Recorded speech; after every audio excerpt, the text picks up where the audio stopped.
I'm Tammy Dana Bastion, Mayor of Rowlett. And I'm Brian Funderburg, Rowlett City Manager. Welcome to the June 2020 edition of Spotlight on Rowlett. On this month's show, we're going to focus on some positive stories that are taking place in our city during the pandemic. Keep in mind the pandemic is not over, and you should continue to stay on top of the latest CDC recommendations and exercise social distancing. For the most up-to-date news regarding our city and the pandemic, we urge you to follow our Facebook page or visit rowlett.com/COVID-19.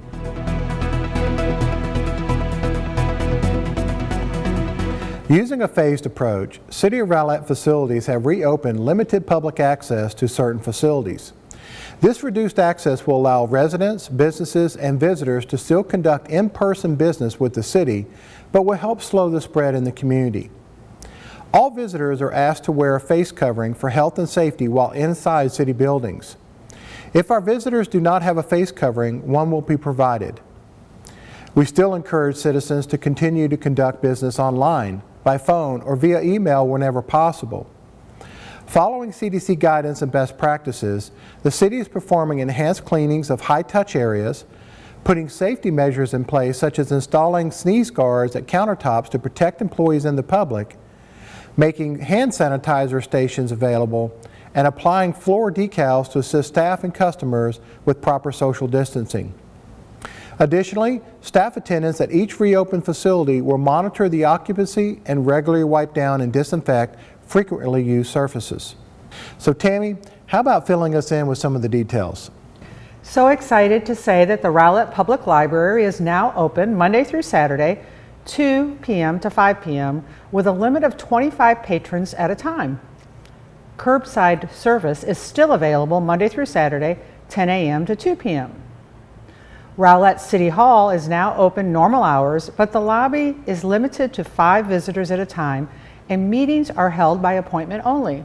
Playgrounds and Central Bark Dog Park are now open, but the restrooms and drinking fountains remain closed. Kids Kingdom remains closed. The Rowlett Community Center is now open for members Monday through Friday, 7 a.m. to 6 p.m. with reservations required. Senior programs and fitness classes remain closed. The Parks and Recreation preschool and adult programming resumes at 25% capacity. Athletic practice fields are open, but it's one parent per participant in attendance. You can adopt again from Rowlett Animal Services, however, we are limiting to 1 visitor at a time. Our utility payment office is open, but with entry limited to the east door. We encourage our customers to continue to use our online and phone utility bill payment options. Starting June 8th, swim lessons will begin at the Wet Zone with 5 or fewer participants. We are still evaluating further steps with Wet Zone for this summer. Youth sports associations may resume outdoor games and league play starting June 15th. Remember, this is a fluid situation. Information is updated often. Please go to rowlett.com for more in-depth information about the reopening operations for specific departments. You know, Tammy, I'm so excited that we're able to start reopening. You know, I know it's important that we do so safely, but, you know, quite frankly, we want to see our customers again. We do, and you know, this is a hard situation. Our businesses throughout town have gone through this same analysis. How do we safely open and service those that we need to service, but keep everybody as safe as possible? And you know, you and your staff have spent a lot of time over the last several weeks figuring out how to do that. So, you know, it's important that our public understands what the processes are, what the procedures are. We're here to help them, and we hope that everybody, you know, is able to adhere to those processes so we can keep everybody as safe as possible. Absolutely, Mayor. And you know, as we keep saying, there's still so many online services that we provide. But if you need city services and you need to come see somebody in person, now you can do it. And you know, we can't emphasize enough that this changes a lot.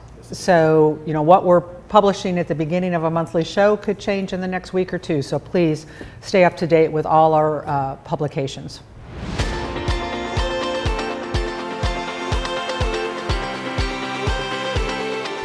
During the COVID-19 pandemic, pipers around the world are playing to encourage strength and resolve and inspire courage to people in times of distress. Dating to the 1700s in Scotland, bagpipes have a history of being a part of war and battle, and the instrument is an ideal choice to join a fight against this virus. The instrument has accompanied warriors into battle to instill courage where courage struggles to exist. Known as Sunset Solidarity, the idea charges pipers to play at sundown outside their homes as a sign of strength, courage, and hope in the fight against COVID-19. This Rowlett resident, Mark Bowers, has joined the movement and is bringing together a Rowlett neighborhood.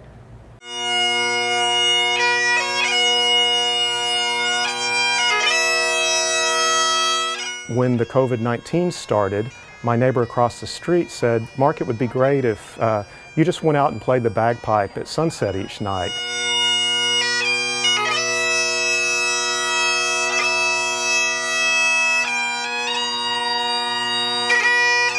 And I knew a lot of pipers around the world were doing that. And then I started noticing there were people standing in front of the house waiting for me to come out each night. So I was encouraged to come out to the front porch. I started doing that, and it just started to develop into something that people look forward to each day. So what do you think this is doing for the neighbors? What do you think how is this bringing people together? We've met neighbors. I've lived here in this neighborhood for 20 years. There are other neighbors that have lived here 20 years in this neighborhood that I had never met before. There's a little boy who's here every single night waiting for me to come out and play. Yes, I do it every night. Like really, every night. I'm 8, so I don't, almost 9, so I don't know any of the sounds.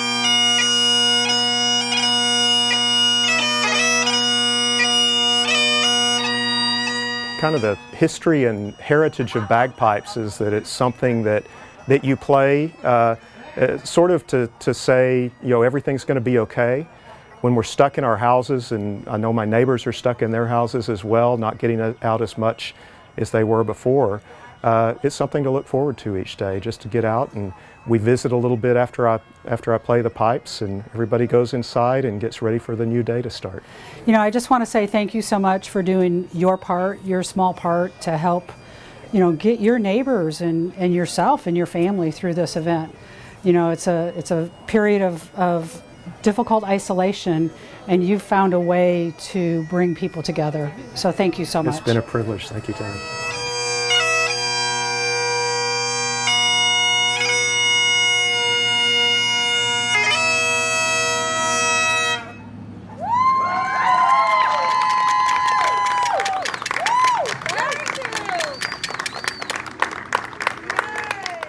So Brian, that's a great thing that's happening in one Rowlett neighborhood, but there's things happening across town in various neighborhoods.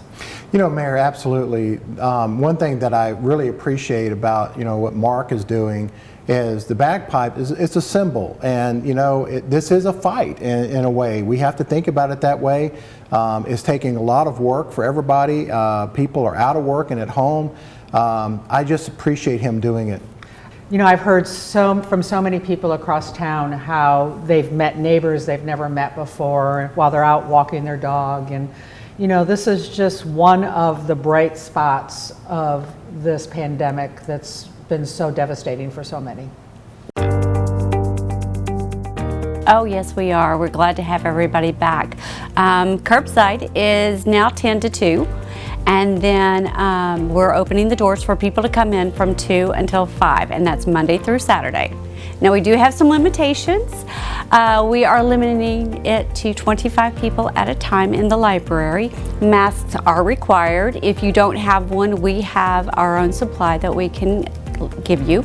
We do have hand sanitizer when you come in, so you can clean your hands before browsing the selection and afterwards before you leave.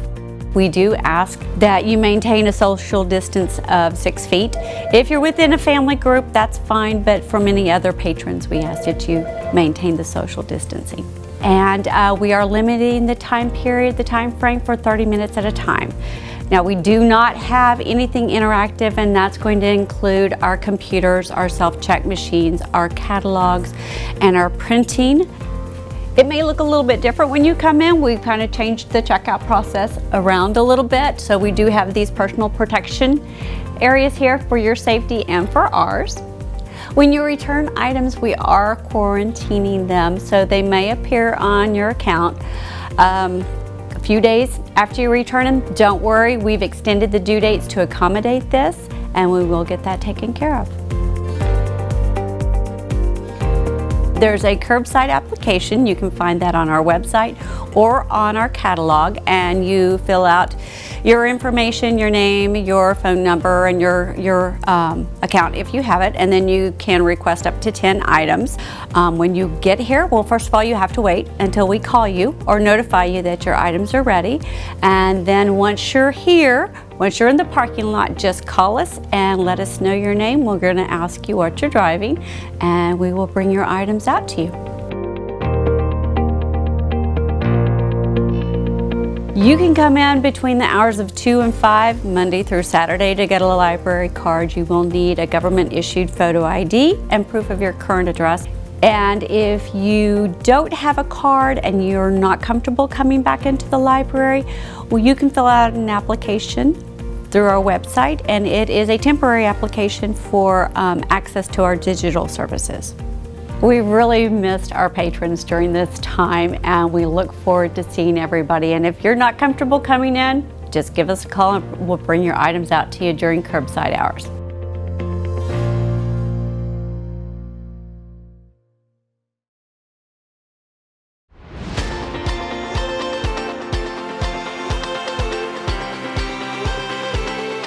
Life Message has served our community for the past 22 years, 9 years as a food pantry, and is doing unbelievable work to help families in need throughout our region.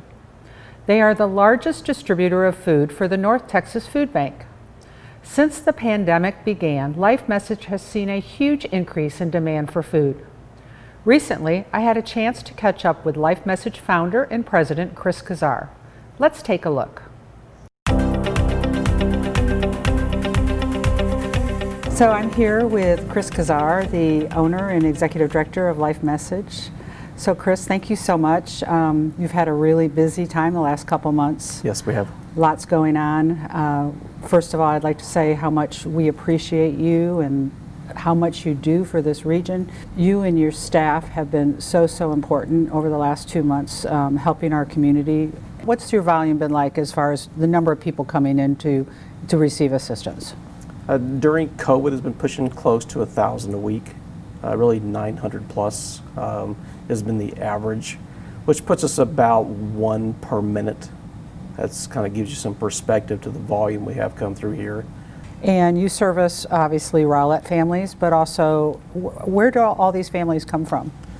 So we serve 36 cities primarily out of this facility. We have no borders at this facility, so it really means that they can come from anywhere. Pretty much, well, if you can make your presence in the door, you're going to be taken care of at our facility. So Chris, what is happening here? This is a delivery today, is that correct? So every day we go out to the various retailers. What you see here is the result of what we received today from Sprouts and from Target.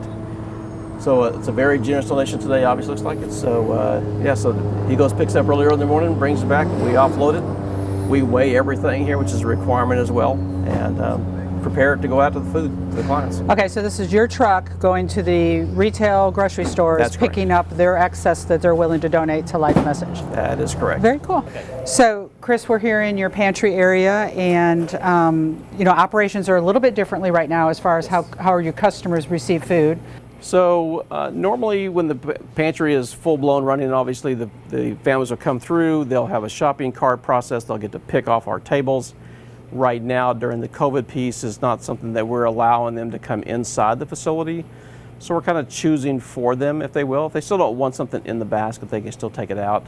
But it's kind of a streamlined piece without as many volunteers as we normally have. We are really kind of in a streamlined, get out the door fast. I know that you have a lot of great people, and that has had to be cut back also because of COVID. Absolutely. We will give really big kudos for our staff. A lot of our staff have stayed on. Not all, of course. We had a lot of them went home, but The volunteers that have come in have had to take kind of the challenge role of 2 people or 3 people at a time. We have a very well-streamed process in here. The department heads we have stayed on, most of them from volunteer capacity, but they've really stepped up and done a great job for us. So North Texas Food Bank, you are the largest distributor in the region for North Texas Food Bank? Well, the North Texas area, the food bank handles 13 counties. Okay. We received an award recently for being the largest distributor of nutritious pounds of food. Not counting the food bank, of course, it's of their agencies. Right. So that was a big honor on our part because we do give out last year about 4+ million pounds out of this facility here. So it was really a big award for us to accept. I'm sure it's hard for them right now too, having to fill all these needs today that are going on. But yeah, certainly that has resulted in less availability for your customers as a result of the needs throughout the region that the North Texas Food Bank is supplying. That is correct. But we are really kind of one of the very few on the east side out here, so it puts us in a very unique position that we have to have a high demand, but they have to give us a whole lot more food usually because we are trying to fill a void for them on this east side out here. And you have a couple of ancillary operations. You have a thrift shop. We have a thrift store, yes. And you have a new furniture showroom. What a very exciting dynamic for us. And this was something you were starting right before COVID that kind of got delayed? It was long in planning and long in need of this city as well. We did have to hit the brakes pretty hard when COVID set in, but we'd already begun the transition for it. But again, we've kind of had to slow it down a little bit until we can all get back to full speed again. But yeah, it is a very wonderful addition for us.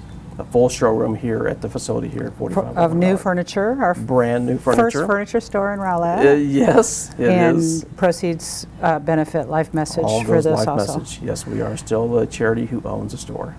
So V-Rock, Yes. tell us a little bit about what's going on as a result of COVID at the V-Rock. Life is finally getting back to normal over there. As a reminder to folks, we have 6 primary programs over there. One is the food compartment that we have here that we take over there as well. But housing, transportation, job placement, writing claims to the DAV, and mental health. It is getting back to normal again. You know, last year we served over 1,500 veterans last year, which is about 6 a day. Any kind of message, if we would like to close with something? The big thank you to the city, obviously.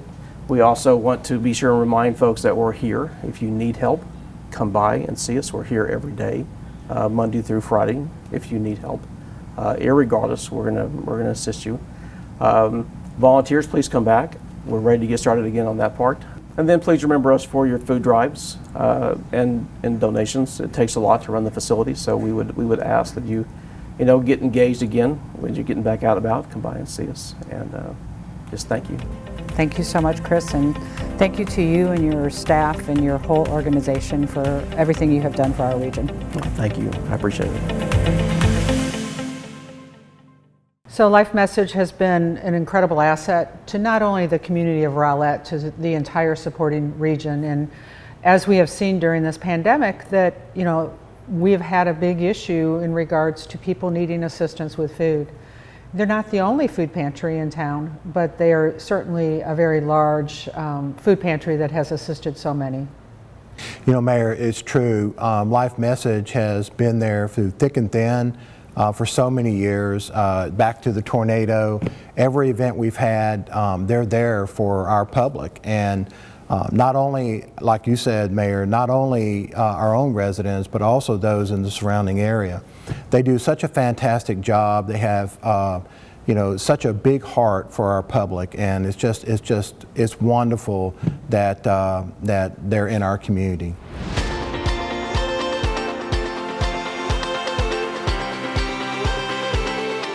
First responders from Rowlett, Rockwall, and Garland recently honored Baylor Scott & White Medical Center, Lake Point, doctors, nurses, and healthcare workers serving on the front lines of the COVID pandemic with the Parade of Lights. Let's take a look at how it all came together and the response they got.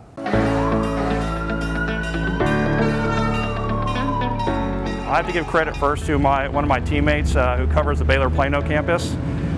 He actually put this event on a few weeks before we did and kind of saw what they did, saw all the EMS agencies that went around the Plano campus. Wanted to actually do the same thing here, show appreciation to our staff that have been working so hard to take care of our patients, and then also the community, so fire, police, EMS, everybody that's also been kind of in the harm's way of taking care of patients and potentially COVID patients out there in the community, just to show that appreciation and support for each other. We kind of encourage everybody to make signs. We sent out communication several weeks beforehand, let them know that this event was going to be taking place. They were able to come out here and stage along the route that's actually right behind you and just went around our whole hospital. They had signs and all kinds of stuff out there just to show support for the first responders. We had Atmos Energy out here, also a local towing company as well. Just want to be able to show support for each other. I think that was a great event and well received by everybody that was out here.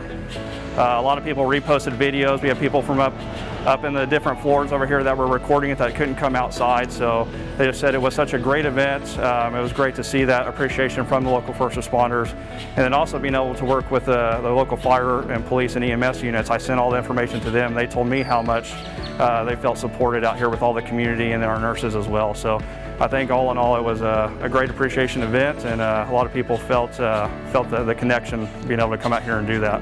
As we go throughout this COVID event and more things open up, especially our hospitals at Baylor Scott and White Health, we are rolling out a safe care plan as well. So we're making sure that there's procedures and plans in place to make sure that anybody coming into our hospital feels safe and knows that they can receive safe and great quality care here at Baylor Scott and White Lake Point. So we want to make sure that we have the correct screening processes in place, all the PPE in place, and just want to make sure that the community feels safe here at our hospital for patient care. Tammy, what a wonderful thing we've been able to do to honor those people who are on the front line day in and day out through this entire pandemic. You know, one thing that's so wonderful about the community of Rowlett is our public is so supportive of those that are helping others. And, you know, whether that's healthcare workers or frontline employees or first responders, our public understands what these people are doing day in and day out and are very supportive and appreciate so much what they do for our community. We hope you enjoyed just a few of the amazing stories that are happening across our great city. Do you know someone doing something positive or a story that gives you the warm fuzzies? Please let us know so we can cover it in our Friday at 5 p.m. newsletter. Let's share all the good things. Email Denise at dperrin@rowlett.com. In closing, please wear a face covering if you must leave home. Observe physical distancing of at least 6 feet. And most importantly, wash your hands often. See you next month on Spotlight on Rowlett.